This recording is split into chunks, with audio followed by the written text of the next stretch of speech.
Fala pessoal, tudo bem? O tema do vídeo de hoje então é as primeiras vilas e cidades coloniais. A gente sabe que o Brasil ele começa a ter uma característica mais urbana a partir do momento em que nós começamos a ser colonizados, ou seja, a partir do momento em que os portugueses começam a desenvolver aí atividades econômicas mais concisas dentro do nosso território e também começam, obviamente, a estabelecer aí vilas, começam a concentrar ali um grupo maior de indivíduos, um grupo maior de pessoas, e essas aglomerações urbanas dão origem, então, essas aglomerações elas dão origem às nossas primeiras cidades ou até mesmo às nossas primeiras vilas, tá?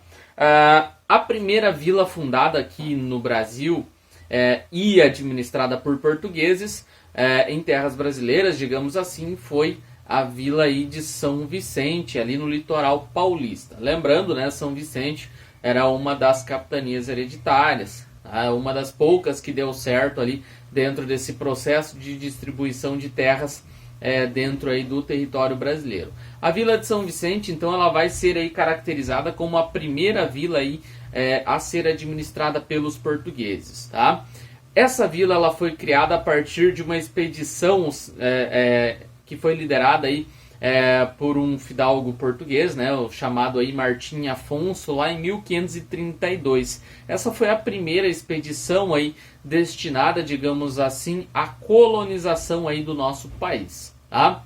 Há quem diga que São Vicente não foi a primeira vila, tá? Você pode encontrar informações que podem trazer uma certa contradição. Há quem diga que a primeira vila e a primeira aglomeração urbana do Brasil foi Cananéia, uma cidade situada um pouco mais ao sul ali de São Vicente, tá? E dizem que ela foi, digamos assim, criada em torno de 5 meses antes ali, também pelo Martim Afonso, dentro do território brasileiro. Mas independente de qual vila, qual foi a primeira cidade brasileira, digamos assim, a gente pode compreender que a partir do processo de ocupação para a colonização do Brasil é que vão ocorrer os primeiros movimentos voltados para a colonização em território brasileiro. Então, a expedição aí que foi enviada aí ao Brasil pela corte portuguesa chegou lá em 1531, tá? E ela foi composta por mais ou menos 400 pessoas, né? E essas pessoas, além de trazerem os seus pertences, também com elas trouxeram ali sementes, mudas de plantas, como por exemplo a cana-de-açúcar, que vai se difundir aí muito bem no litoral brasileiro, tanto do Nordeste quanto da porção Sudeste aí do território, o que vai favorecer através da construção dos engenhos, né, uma formação aí urbana mais estruturada aí dentro do nosso território, tá? Além dessas sementes, além da própria população que veio, né, instrumentos agrícolas, animais domesticados também acabam vindo, o que favorece, né, a organização desses assentamentos de uma maneira mais estruturada, fazendo com que a população tivesse uma qualidade de vida um tanto quanto melhor, né, favorecendo esse processo de sedentarização, né, e de ocupação aí dos territórios, já que além da população, das sementes, dos animais, também vieram as técnicas, né, de ocupação do próprio território, tá? A primeira vila criada em território brasileiro, então, ela se constitui aí de um território pequeno, tá? Era uma área pequena, tá? Pouco povoada, né, com algumas dezenas de habitantes apenas, e essa população vivendo, né, geralmente no entorno aí da sua capela. A gente sabe que quando os portugueses chegam em território brasileiro, uma das primeiras coisas que eles tentam fazer é catequizar os índios. Então dá pra gente compreender aí que a religião veio junto. E se você parar para perceber, boa parte dos municípios, das cidades brasileiras, elas têm no seu centro o quê? Uma igreja. Né? E aí as primeiras vilas em território brasileiro, dá pra gente dizer que também se estruturaram a partir das suas capelas, das suas igrejas, né? Lembrando, né, do próprio processo de catequização que ocorreu aí dentro do território brasileiro, e sempre que vinham ali expedições para território brasileiro, sempre vinha ali uma certa parcela, né, desse grupo de pessoas que vinham, né, era composta aí por padres, né? Por isso que a gente tem inclusive, né, as missões jesuíticas em território brasileiro, que eram missões, né, que eram organizações feitas, né, com o objetivo de catequização aí dos indígenas em território brasileiro. Então a gente pode compreender isso.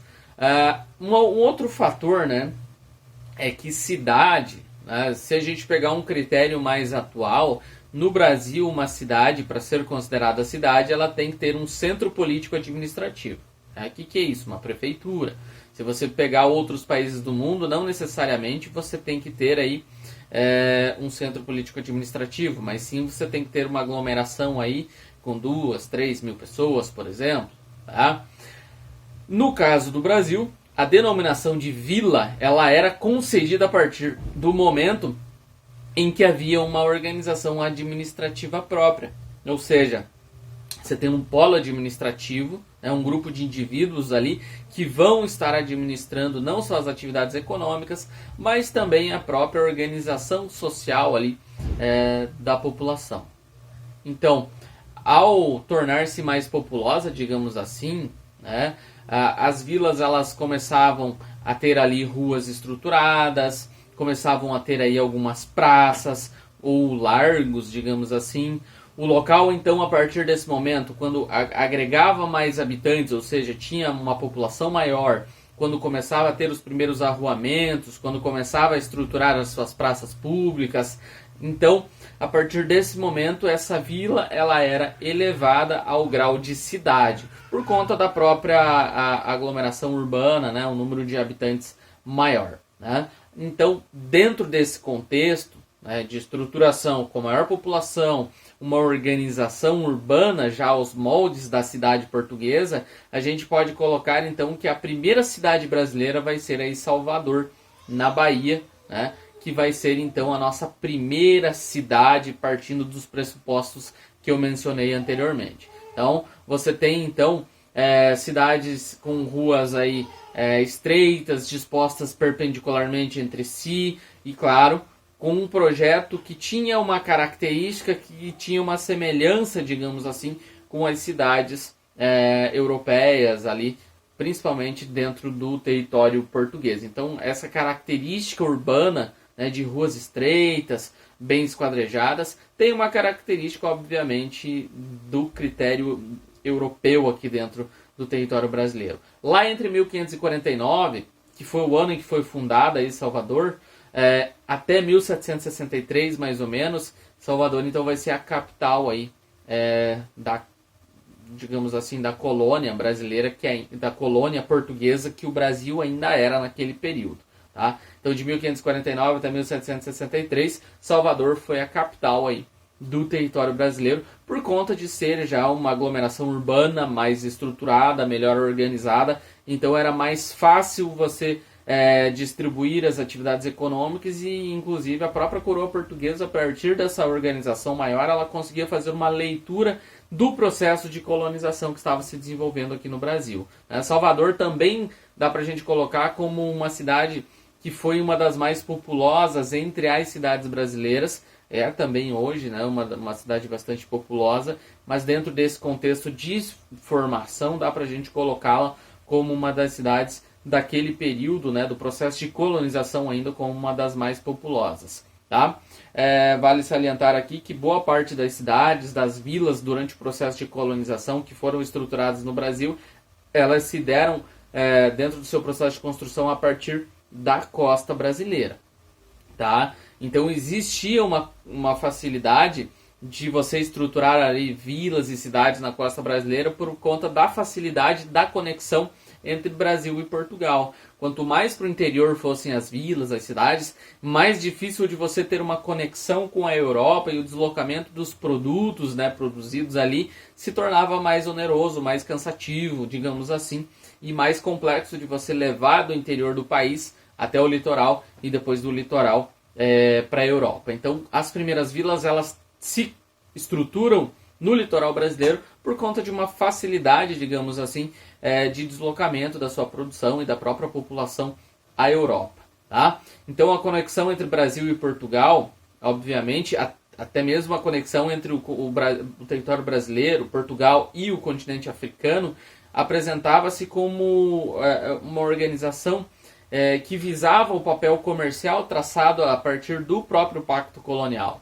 Então, essa estruturação, ela seguia, digamos assim, uma lógica mercantilista, né, que definia as atribuições econômicas, digamos assim, da colônia a serviço da própria metrópole. Então, tudo que se desenvolvia dentro do próprio centro urbano tinha como característica principal uma estruturação para administração aí feita pelos portugueses, tá? Então, essas vilas tiveram dentro do seu território a estruturação de feitorias, entrepostos comerciais, que eram estruturados à beira-mar. Tá? As primeiras vilas, as primeiras cidades brasileiras, elas tinham o papel de administrar ali e fiscalizar as atividades econômicas que eram desenvolvidas aí pela colônia portuguesa. Né? Quais atividades econômicas? Principalmente aquelas que eram voltadas para a exportação. Tá? Aqueles produtos que saíam do litoral brasileiro em direção a Portugal, com destaque para o açúcar. Vale salientar aqui que nesse período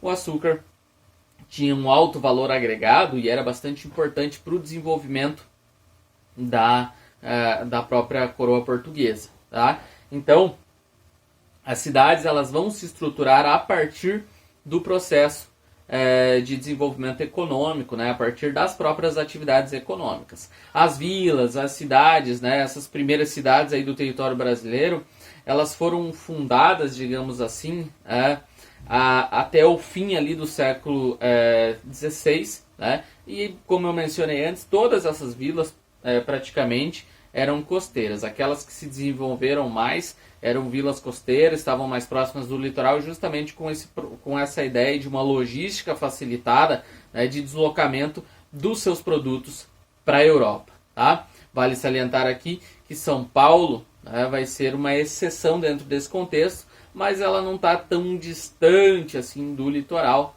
Né? Então essa organização da colônia portuguesa ela se deu justamente por esse processo. Né? Vale lembrar aqui que a urbanização nos primórdios aqui da colonização brasileira, ela se deu de uma maneira lenta. Né? Obviamente que com o processo de industrialização que vai ser estabelecido a partir de 1930, a urbanização brasileira ela vai se desenvolver uma velocidade bem significativa. Tá? Mas não é esse o tema do vídeo. A gente falou das primeiras vilas que se desenvolveram aí principalmente ao longo do litoral. Eram vilas pequenas, com algumas dezenas de habitantes. Conforme essas vilas iam crescendo, elas iam ganhando uma característica e a própria classificação delas passava de vila para cidade, de acordo com a sua própria importância econômica, social, né? E de acordo com as vontades, obviamente, da própria coroa portuguesa, essas cidades se desenvolviam mais ou menos. Né? A gente tem Salvador como a primeira cidade brasileira, como uma das mais populosas também. Lembrando, né, que as primeiras vilas se desenvolvem, cidades se desenvolvem na costa litorânea brasileira por uma facilidade, então, de deslocamento dos seus produtos para a Europa. Tá? Eu espero que tenha ficado claro. Tá? Se tiver alguma dúvida, deixe nos comentários. Valeu, falou!